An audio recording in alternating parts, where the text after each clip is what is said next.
الدولة الإسلامية مليانة بالشخصيات القوية والشجاعة اللي أعزت الإسلام والمسلمين، لكن بعض الشخصيات دي اتعرضت للانتقاد على مر التاريخ من المؤرخين، وتحديدا بعد انتهاء عصر الخلفاء الراشدين وقيام الدولة الأموية اللي استمرت لقرن من الزمان، وتولى حكمها 14 خليفة أموي بفرعي السفياني والمرواني، واللي كان مؤسسه هو معاوية بن أبي سفيان، واللي كان أحد صحابة رسول الله وصاحب شخصية قوية بتتصف بالحلم والدهاء، ودول صفتين استطاع بيهم إنه ينتصر على خصومه، وقدر إنه يحصل على الخلافة بالمكيدة والدهاء السياسي، وقدر يحافظ عليهم بقوة السيف. وكان هو أول من حضر الخلافة في أسرة واحدة في تاريخ الإسلام، وحول منصب الخلافة لملك وراثي، ظنا منه بأن الخطوة دي هتضمن للأمة الإسلامية وحدتها واستقرارها وهتتجنب حدوث أي مشكلات. وشاف المؤرخين إن قيام الدولة الأموية ما هو إلا حلقة من حلقات الصراع اللي كان بين بني أمية وبني هاشم، وانتصر فيه بني أمية، والدليل على ده هو قيام الدولة الأموية بعد عصر الخلفاء الراشدين.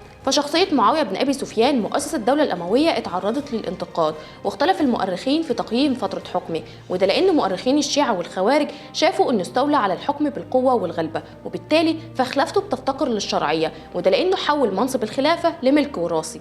لكن مؤرخين تانيين شافوا انه كان على درجة فريدة من الجمع بين الحلم والذكاء، والدليل على ده انه خدم الاسلام خدمات جليلة، زي ان في فترة حكمه تم استئناف حركة الفتوحات في المشرق والمغرب بعد ما وقفت اثناء الفتنة الكبرى، وبيذكروا جهود معاوية وخلفائه اللي جم من بعده في مد رقعة دار الاسلام من الصين شرقا لحد المحيط الاطلسي غربا، ومن جبال طروس شمالا للمحيط الهندي جنوبا.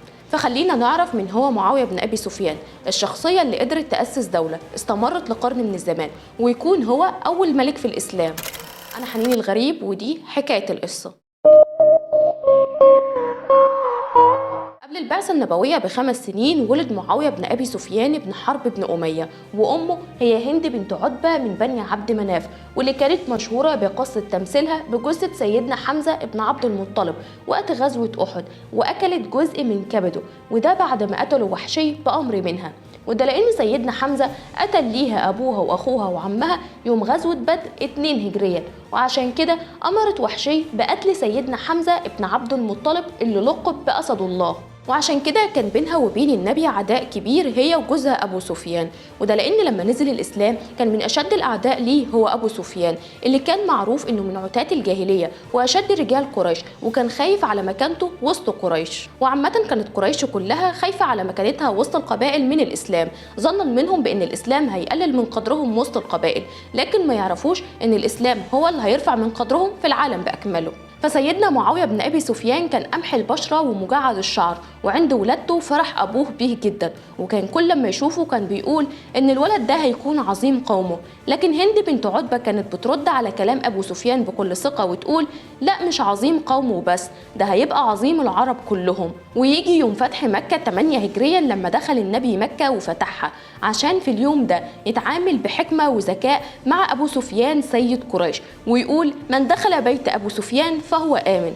وبكده منحوا النبي الوجاهة اللي كان دايما بيحبها أبو سفيان لنفسه في قريش، وعرفوا إن الإسلام مش هيقلل من قدره بل هيرفعه. وبعدها أسلم أبو سفيان هو وزوجته هند ومعاوية بن أبي سفيان، لكن في الحقيقة كان إسلام معاوية قبل فتح مكة، وده يوم عمرة القضاء 7 هجريا، وده كان في السر، لكن لما تم فتح مكة أعلن إسلامه، وكان عمره وقتها 23 سنة، ومن وقتها كان من أصحاب رسول الله، وكان ملازم ليه دايما من يوم الفتح، وروي عنه حوالي 163 حديث، وكان أحد كتبة الوحي ورسائل الرسول، ولقب بخال المؤمنين. واخوات معاوية كان منهم يزيد، وده اتوصف بانه يزيد الخير، ويعتبر افضل اولاد ابو سفيان حسب الروايات عنه، واسلم يوم فتح مكة مع ابوه وامه ومعاوية، وشارك في غزوة حنين، وفي خلافة ابو بكر الصديق كان قائد على اول جيش خرج للشام وفتح دمشق. والأخ الثاني هو عتبة بن أبي سفيان وشهرته أبو الوليد، وكان والي على الطائف في خلافة عمر بن الخطاب. أما الأخ الثالث هو عنبسة بن أبي سفيان وشهرته أبو عثمان،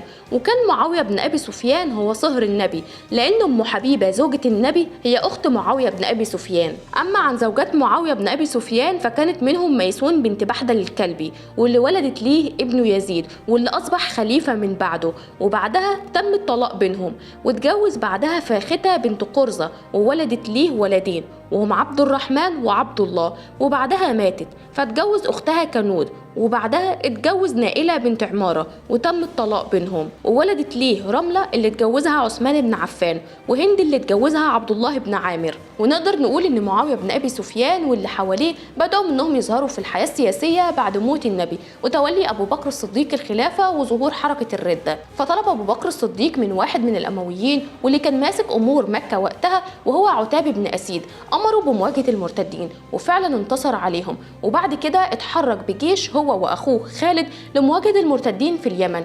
وفي الوقت ده ظهر بني أمية بقوة سياسية جبارة، خصوصا ان كان متزعمهم معاوية ويزيد. وبعد وفاة ابو بكر الصديق اتولى عمر بن الخطاب الخلافة، وكان معاوية ليه دور كبير في الدولة الإسلامية، فولاه الخليفة فتح القيصرية وفعلا نجح في فتحها. وبعدها اتكلف بمهمة فتح سواحل الشام وقدر يفتح عدد كبير من مدن الشام.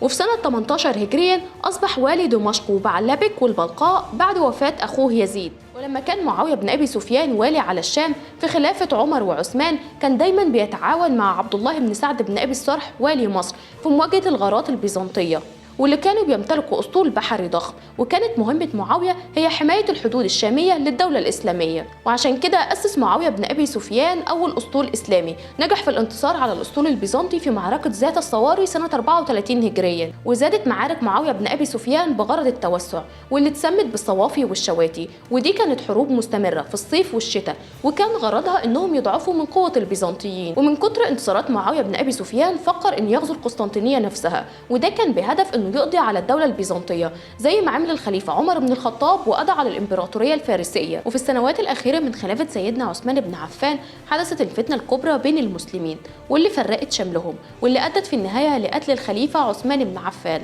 واستمرت طوال خلافة علي بن أبي طالب. وكان من أسباب الفتنة اللي حصلت بين المسلمين إن في السنوات الأخيرة من خلافة سيدنا عثمان اختلفت السياسة اللي بدأ بيها، وده لأنه بدأ إنه يدي أموال كتير جدا للصحابة، وده شكل طبقة أغنية في المجتمع. وكمان كان بيهتم بأقاربه من بني أمية، فبدأ يدي ليهم الأموال والمناصب العليا في الدولة، ويعزل الولاة من مناصبهم ويعين ولاة جداد من أقاربه من بني أمية. ومثال على ده إنه عين أخوه في الرضاعة عبد الله بن سعد بن أبي الصرح واليا على مصر، وعين كمان ابن عمه مروان بن الحكم كاتبا له، وساب ليه كل مناصب ولاية المدينة. وكان غرض سيدنا عثمان من السياسة اللي اتبعها في النهاية دي إن يخلوا كل الأمور في إيد ناس بيثق فيها من أقاربه. لكن للأسف السياسة اللي اتبعها سيدنا عثمان أدت في النهاية للفتنة بين المسلمين، واللي قام بيها أبو ذر الغفاري، وده لأن الخليفة عثمان بن عفان نفى لمنطقة الربزة، وده لأنه نادى في إحدى خطبه بخلع الخليفة. وعبد الله بن سبأ اليهودي والمعروف بابن السوداء، وده كان السبب الرئيسي في حدوث الفتنة بين المسلمين،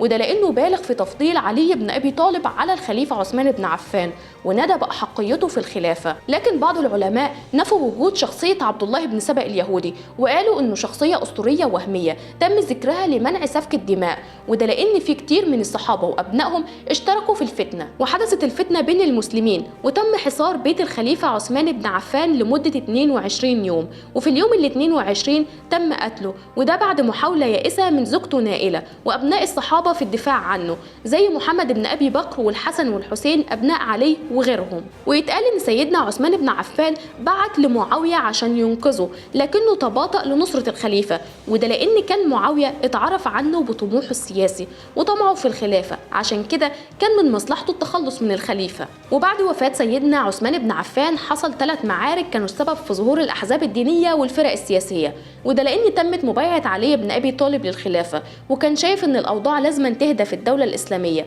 وبعد كده ياخد بصقر الخليفة المقتول.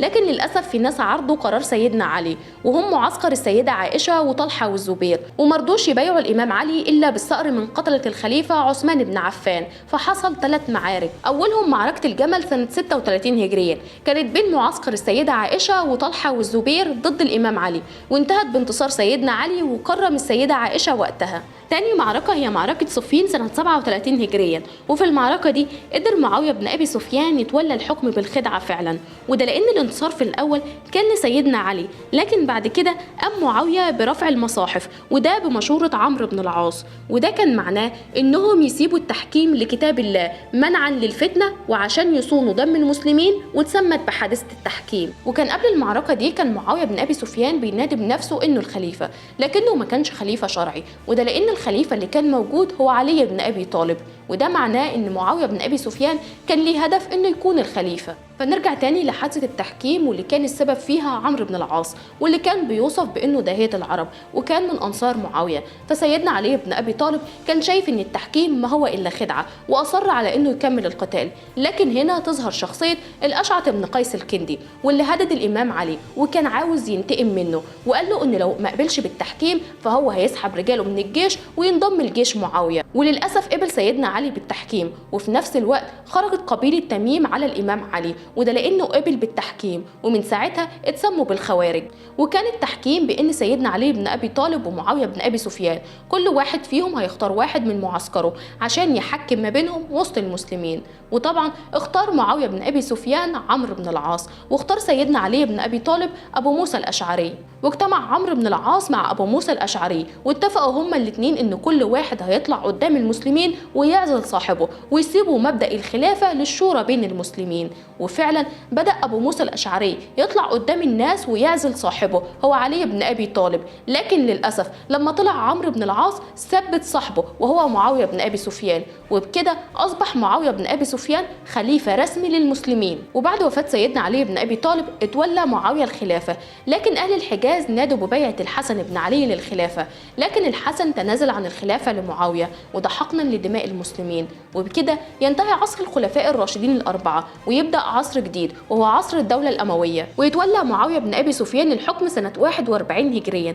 وبكده اتوحدت الدوله الاسلاميه مره تانيه، وترجع حركه الفتوحات في عهد معاويه، واللي وصلت حدود الدوله من الصين شرقا للمحيط الاطلسي غربا، ومن جبال طروس شمالا للمحيط الهندي جنوبا. وحكم معاويه بن ابي سفيان لمده 20 سنه، ونقل عاصمه الدوله الاسلاميه للشام. وفي فتره حكمه اسس جيش قوي وعين ولاة اكفاء لحكم كافه الولايات، وكانوا طبعا على شاكلته في الجمع بين القوه والدهاء. وكانت سياسته الداخليه حكيمه جدا واحسن لكبار الشيوخ من الصحابه واولادهم، وانشا في دولته عدد كبير من الدواوين المركزيه، ودي زي الوزارات، ومنها ديوان الرسائل في دمشق واللي كان ليه فروع في الولايات، وده كانت مهمته كتابه الرسائل اللي بيبعتها الخليفه للولاه وقاده جنده وكبار الموظفين. وديوان الخاتم وده انشاه بعد ما حصلت حادثه تزوير واحده من رسائله، فانشا الديوان ده عشان يزود الامان.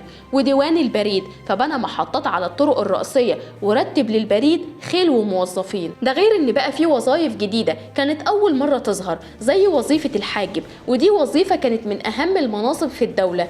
كان في موظف بيجلس على باب ديوان الخليفه، فكان بينظم دخول الناس ليه.